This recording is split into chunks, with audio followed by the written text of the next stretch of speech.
그런데 그리스의 많은 국가들 중에서 특이한 나라가 하나 있었어요. 그 특이한 나라가 바로 스파르타였죠. 스파르타는 그리스 땅 중에서는 가장 풍요한 땅입니다.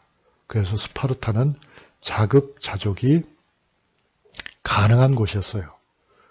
스파르타에서는 외국과의 무역을 별로 중요하게 생각하지 않았어요. 왜냐하면 그들 자신들이 먹을 것을 대체로 다 조달할 수 있었기 때문이죠.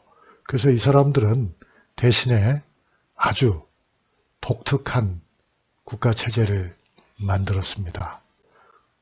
그것은 이제 세 가지 점에서 얘기할 수 있는데, 첫째로는 신분제도가 대단히 엄격했다. 전사를 중심으로 한 신분제제를 만들었다. 즉 말하자면 전쟁에 앞장서서 나라를 지키고 나라의 이익을 끝까지 방어할 수 있는 그런 집단에게 사회적으로 가장 높은 존경과 그리고 경제적으로 가장 큰 보상을 주었던 것입니다.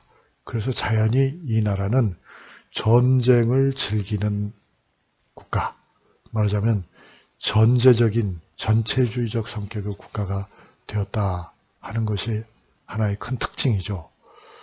그러니까 이제 두 번째 특징이 또 나타나게 되는데, 굳이 전사가 아니라 하더라도 모든 스파르타의 남성들은 정말 스파르타식 훈련을 받았다는 것이죠. 아주 강도 높은 군사훈련을 어린 나이에서부터 받았다. 그래서 사실상 병영 국가라고 해도 과언이 아니었다. 모든 스파르타의 남성들은 싸우기 위해서 태어났다 해도 과언이 아닐 만큼 혹독한 군사훈련을 받았고, 그런 훈련의 결과 가장 군사력이 출중한 그런 도시 국가가 되었다 하는 것이 이제 두 번째 특징이고요. 세 번째로는 폐쇄성입니다. 그래서 이 나라는 침략적이고, 침략적이란 말은 다른 나라를 쳐들어간다 그 말이잖아요.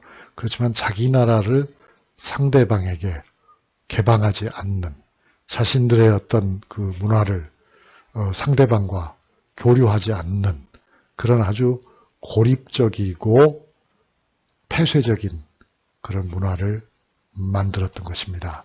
그게 이제 스파르타가 아테네하고는 아주 달랐던 점이죠.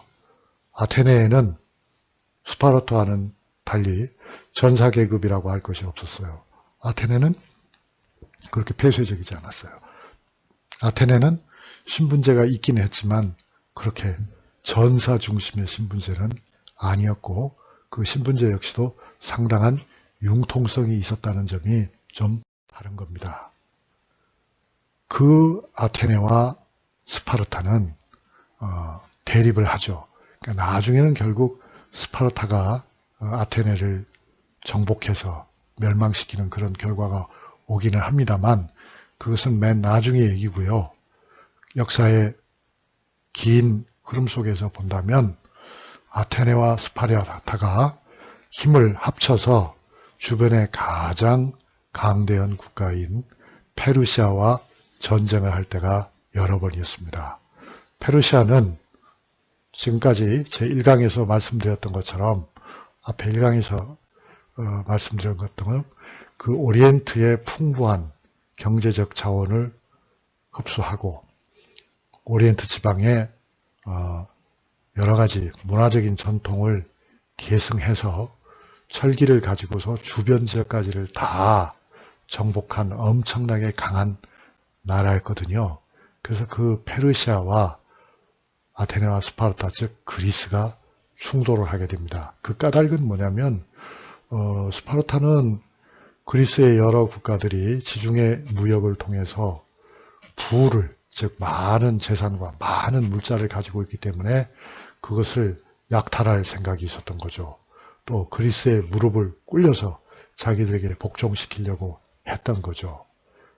거기에 대해서 이제 아테네를 비롯한 많은 도시국가들은 자기들의 독립을 지키기 위해서 연합을 한 거고, 스파르타의 군사력이 강하니까 스파르타를 한편으로 삼아서 그들은 어차피 많은 차이에도 불구하고 그리스의 신을 똑같이 섬긴다고 하는, 또 그리스의 말을 사용한다고 하는 그런 공통점이 있지 않습니까?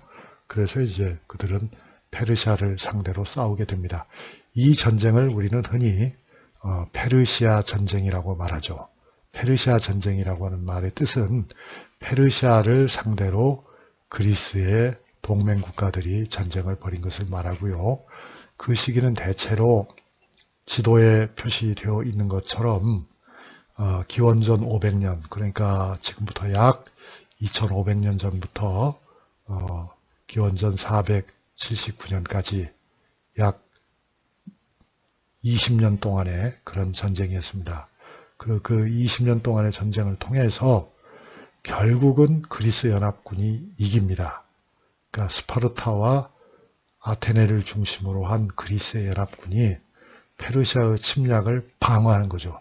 페르시아에 쳐들어가서 이긴 것은 아니고 페르시아가 쳐들어왔고 쳐들어온 페르시아를 이기는데, 그때 이제 그들이 싸우는 방식을 보게 되면 전쟁 방식이 좀 다릅니다. 그리스 측은 긴 창과 양쪽이 날카로운 날로 되어 있는 양날검을 사용하고, 페르시아는 기병을 중심으로 해서 활을 쏘는 궁수들이 연합작전을 벌이는 겁니다. 근데 이 전쟁에서 결국 그리스가 성공적으로 방어를 함으로써 이후 상당 기간 동안에 그리스의 전성기가 열리게 되는 거죠. 그러니까 지금부터 2500년 전부터 그리스의 전성기가 상당 기간 동안 계속이 됩니다. 그 그리스의 전성기를 잘 표현해 주는 것이 이 지도인데요. 지도는 지금 지중해 안에 몇 개의 세력이 등장했다는 걸 잘 보여주고 있죠. 그런데 이제 거기서 우리가 주목할 것은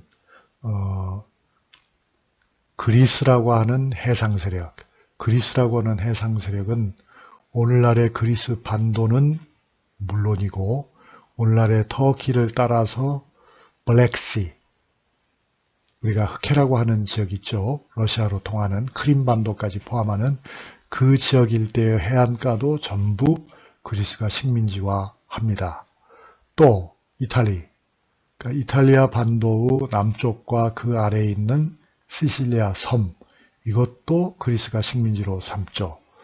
뿐만 아니라 마르세이를 비롯한 오늘날 지중해 연안의 프랑스 지역 일대도 그리스가 식민지로 삼고요.